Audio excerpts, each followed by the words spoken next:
Hello dear student, आज का जो चैप्टर है आपका वह discovering to the saga continue.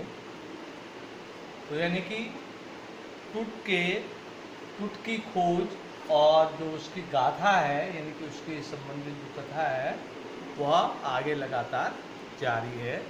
तो A.R. विलियम्स ने इस चैप्टर को लिखा है और ये कुछ कठिन शब्द हैं, इनको आप जो है अपनी नोटबुक पर, अपनी फेयर कॉपी पर आप उतार लेंगे। तो इसकी जो समरी है वह इस प्रकार है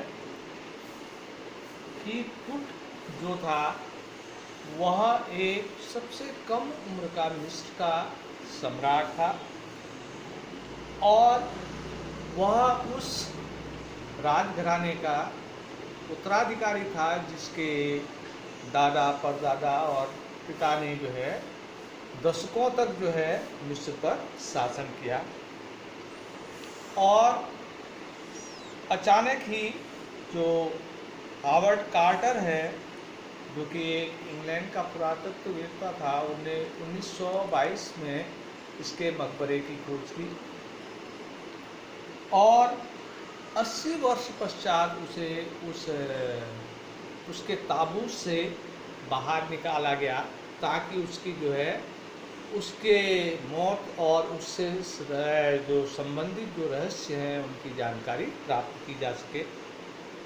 5 जनवरी 2005 को जो है जाही हवाज, जो कि मिस्र का पुरातत्ववेत्ता था, उसने जो है इसके ताबूत को जहां वह लेटा हुआ था वहां से बाहर निकाला ताकि उसके जीवन से संबंधित जो भी रहस्य हैं उनको उजागर किया जा सके।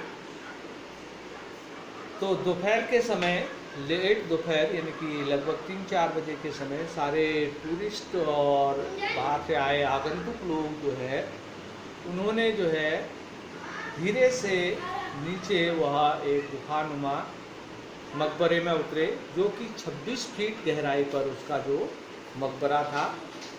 तो कुछ लोग जो है गाइड बुक पढ़ रहे थे और उनके जो दीवार थी उन दीवारों पर जो है भित्ति चित्र लगे हुए थे। और जब वह नीचे पहुंचे तो उन्होंने टूट के चमकदार चेहरे को देखा। कुछ लोग डर से भयभीत थे। वह कहावत जिस पर कि कहा जाता है, अगर मिस्र में सोए हुए सम्राटों को अगर कोई तंग करता है या उनके जीवन में कोई डिस्टरबेंस करता है तो उन पर उनका श्राप गिरता है। टूट का जो राजघराना था वह बहुत संपन्न था। टूट के समय जो है जो राजसी घराना था वह अत्यधिक धनी संपदा से युक्त था। टूट के एमनहोटेप III जो थे वो टूट के दादाजी या पिताजी थे। उनके बाद वह जो है एक शक्तिशाली सम्राट रहे। उनके बाद जो है एमनहोटेप IV जो है राजगद्दी पर बैठा और उसने जो है जब जैसे वह गद्दी पर बैठा तो एक विचित्र युग का आरंभ हो गया। उसने जो है वहाँ जो एक प्रसिद्ध देवता था एमन, उसकी प्रतिमाओं को जो है नष्ट कर दिया, उनके मंदिर तोड़ दिए। और तब मिस्र का वह राजघराना जिसने दशकों तक, शताब्दियों तक वहाँ शासन किया था, वह जो है लगभग समाप्त हो गया और एमनहोटेप IV जो है हास्यास्पद व्यक्ति बनकर रह गया। उसके बाद स्मेनखेकर नामक एक सम्राट थोड़े से समय के लिए राजगद्दी पर बैठा और बिना कोई चिन्ह छोड़े हुए ही वह समाप्त हो गया। तब एक कम उम्र का लड़का जिसकी उम्र लगभग 9 साल थी वह राजगद्दी पर बैठा और उसने जल्दी ही अपना जो नाम था वह टूटनखेमन रख लिया। और उसने जो है जो एमन था उसके एमन देवता को जो है उसने प्राथमिकता दी और राजघराने को वही पुरानी व्यवस्था पर ले आया। पर जो सबसे रहस्यमय जो इस पार्ट में इसके टूट के संबंध में है कि उसकी कम उम्र में गुजर जाना, और अधिक संभावना यह है कि उसकी हत्या की गई थी। अब जबकि उसे ताबूत से बाहर लाया गया है और उसका सीटी स्कैन किया गया है, तो संभव है उससे संबंधित जो रहस्य अभी तक अनसुलझे पड़े हुए हैं, वह उन रहस्यों का जो है उनकी जानकारी मिल पाएगी।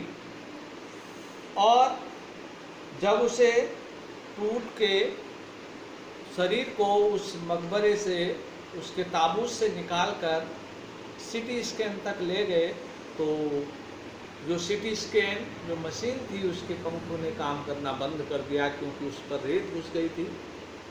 और तब दो मजदूर जो थे दौड़कर नज़दीकी ऑफिस में गए और वहाँ से खानापन्न दो सफ़ेद जो पंखे थे वह लेकर आए, और वे हंसते हुए मजाक में बोले कि शायद सम्राट का श्राप है कि वह सीटी स्कैन मशीन खराब हो गई। पर अंत में वह उनका जो प्रोसीजर था वह कंप्लीट हुआ और टूट की सिर से लेकर पैर तक की पूरा सीटी स्कैन जांच की गई, और 3 घंटे से भी कम समय में जो है उससे संबंधित सारे जो है चित्र लिए गए, सीटी स्कैन लिया गया। और तब जाही आवास प्रसन्नता से मुस्कुराए जब उन्होंने कंप्यूटर पर उसकी आकृति देखी और कोई भी डाटा मिसिंग नहीं था।